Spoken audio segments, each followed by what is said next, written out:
What are the damages? Folks, you already know the deal. We never got rid of it. We just kept on stuff in our documents. The haters, the trollers, the people that couldn't handle the adult conversation got mad, got offended. But we continued to ask the question, what are the damages? And it's not about a buyback. It's about getting our country back. Now we get to see the smoking gun in the Ripple versus SEC lawsuit, bombshell emails. We now get to know what was going on at the SEC before they gave us that Hinman free pass speech where they chose Bitcoin and Ethereum to be the chosen ones, and they launched an attack against Ripple XRP, the one that truly threatened the incumbents, the old guard, and the ones that were trying to do things the right way, trying to work with regulators, trying to work with the banks and the institutions, allowing 15 executives from JP Morgan to come into their offices. But there's something about the enemy, the elites, the private central bankers that run this world. They don't want to share this power. They don't want to share or give up the stake that they have, and that's why they launched this attack. It's as clear as day. Now, folks, let's take a look here because we got a couple updates from the John Deaton, Eleanor Terrett Twitter space that they held Sunday night, okay? So going through the documents, John Deaton sharing his thoughts. You guys got to listen to this. This is some really good stuff right here. Huge shout out to John Deaton and Eleanor Terrett. Let's listen in. I guess when we saw the redacted Hinman emails first time and we saw that comment from Brett, I actually called him up and I said, hey, Brett, I was like, you don't know me, but I work for Fox Business and I've been covering the Ripple place real close for a year and a half. And you're actually mentioned in these documents and there's a quote from you and it's redacted. And I want to, I'm just kind of checking with you about what you said. And he did not tell me. He was like, I'm not going on record about this. But yeah, it'll definitely be interesting to kind of circle back with those people and say, do you have a comment now? Well, I think you're going to be quite busy because there's going to be dozens of people who made comments, some of which are not at the SEC anymore. Most likely they're not going to comment because, they're going to think it's the inappropriate thing to do, but we're gonna find out, and we're gonna find out soon, and hopefully, I think there's going to be people that are validated, that are in this community, people who have been called certain things and things of that nature. Amen. Amen. And so many people misunderstood it, right? There were some downright people that were just mad, offended. Oh my gosh, you freaking morons think you're going to get 50K for your XRP. No, that's not what it was ever about for us. It was a mature conversations with lawyers and professionals on how do we protect this asset? How do we protect ourselves and fight this legal battle with the likes of John Dean, with the likes of the killer legal team that Ripple has, former SEC employees actually, and executives and directors of enforcements, former chairs working on Ripple's legal team. How do we fight this legal battle and not only win this case, but it seems that there's a broader corruption that is taking place. And now you see that with the Biden crime family as well. Like I said, this isn't just the three other agencies. This isn't just a few, Bill Hinman and a couple others. This is a culture of corruption at the highest levels, and we're now exposing it. We are being vindicated, and it's not a matter of, we want to get patted on the back. It's we want our country back. We want to preserve this opportunity for our children. Now, a huge shout out to Digital Asset Investor for sharing these clips, a couple clips from the spaces. And in regards to the comments and the people that made comments in the past, and now they don't want to comment on those comments that they made in the past, this is the guy that they're talking about in the previous clip, Brett Redfern. In the comments from the Twitter Live with Eleanor Terrett, Brett Redfern comments will be a part of the Hinman email release. Just to bring you back up to speed, let's take a listen in on these comments from Brett, who used to be the director of the Division of Trading and Markets at the SEC. Let's see if he had any sort of guidance for us. The chairman declined to say whether Ether or Ripple were actual securities, but is it fair to say that this is likely ultimately going to be litigated in the courts? It's unclear to me whether or not that's going to be litigated, and I don't want to speak about any specific products. And I do believe that there will be statements on at least one of those products forthcoming in the future about, providing some more guidance on that. The chairman declined to. Now, understand that that was just 7 days before Hinman gave his speech. And so he's saying that there's going to be some guidance coming out on one of those projects. Well, why not XRP too? Right? There's a reason why the interviewer asked him about Ripple XRP as well too. It was one of the leading cryptocurrencies at the time, right? I mean, at one point it actually surpassed Ethereum. And so when we ask what are the damages, we're not just talking about the $200 million that Ripple's had to defend paying their lawyers just in this lawsuit. That's the check that they cut to the lawyers. But there's actually further damages, opportunity costs, and resources and allocations that Ripple had to make. I think that you could actually see the damages exceed $1 billion, potentially be 10x just those lawyer fees, legal fees, in opportunity cost and everything else. So all things considered, that's just the damages done to Ripple. We also have 75,000 plus XRP holders that have joined the fight with John Deaton, and many others in the XRP community that have been tied up in this lawsuit as well, which we now understand. Now that we got the emails that say that they did not think that the Howey analysis applied to XRP, it did not meet every single point of the Howey analysis, and therefore it was not a security. Why did you launch an attack? And we know why. And we've put this story together a long time ago because we found their corruption. We found their speeches.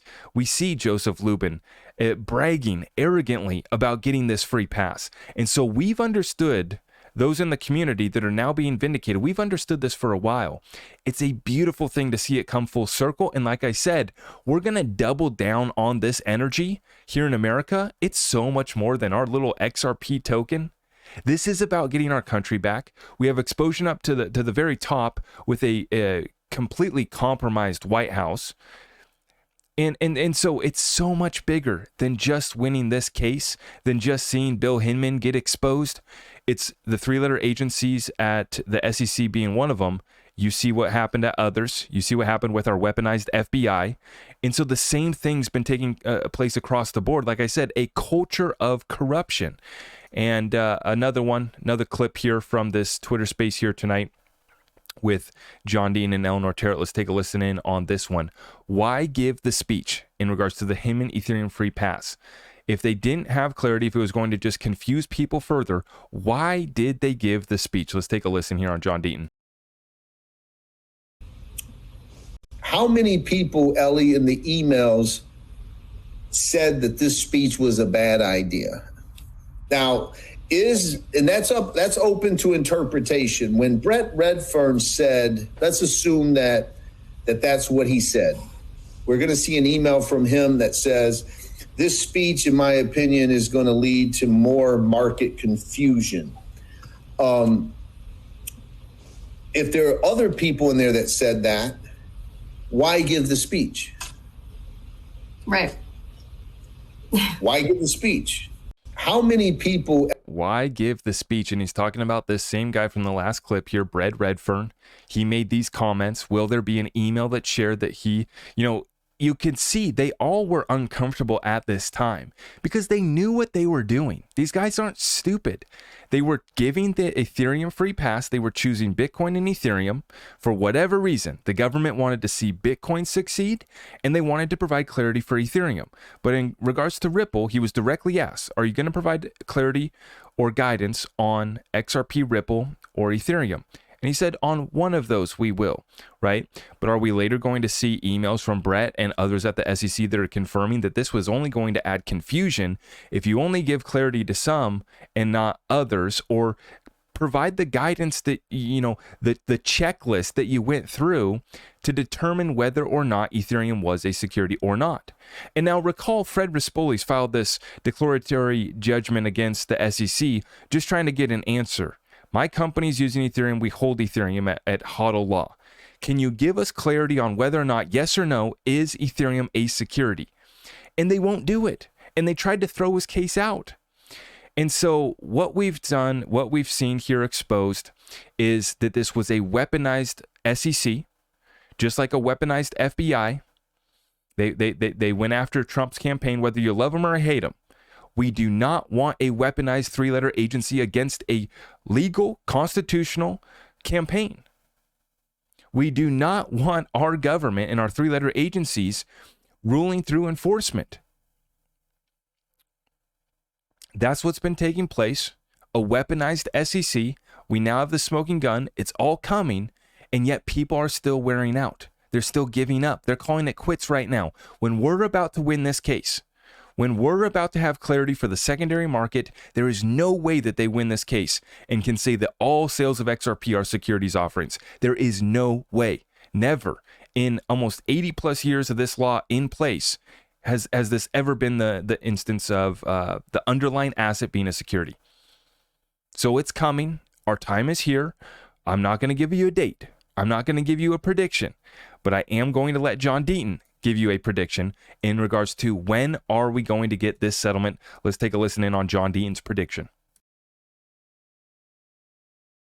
The documents are coming out, even if there's a settlement. You can't put the genie back in the bottle. So the documents are not going to lead to a settlement.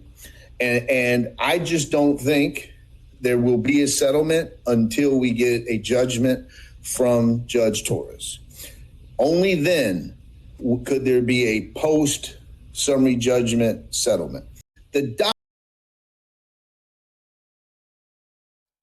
So there you have it, folks. The documents are coming out regardless, even if they do settle up.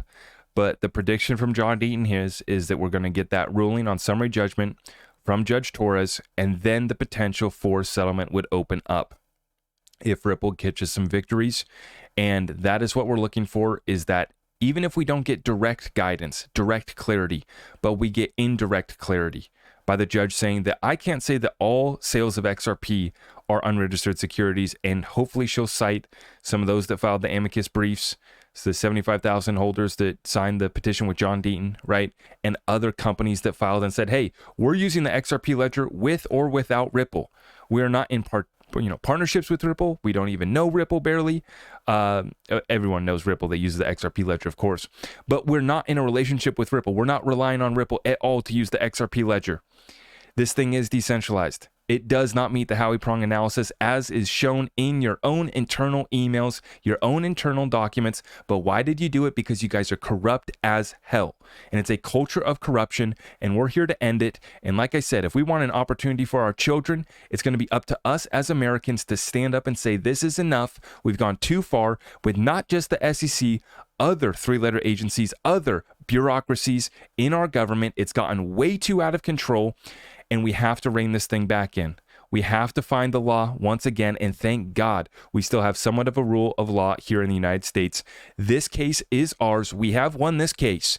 Clarity is coming, utility is coming, and it's the perfect storm to set us free, take us through to the other side, and we're all going to be asking the question, what bear market, what recession? Because we've been set free, our program continues to work out, we will continue building our businesses and taking advantage of the greatest transfer of wealth in world history. The SEC cannot stop us. They tried to, they failed, our time is coming. God bless all of you in the XRP community, and I will see you in the next one.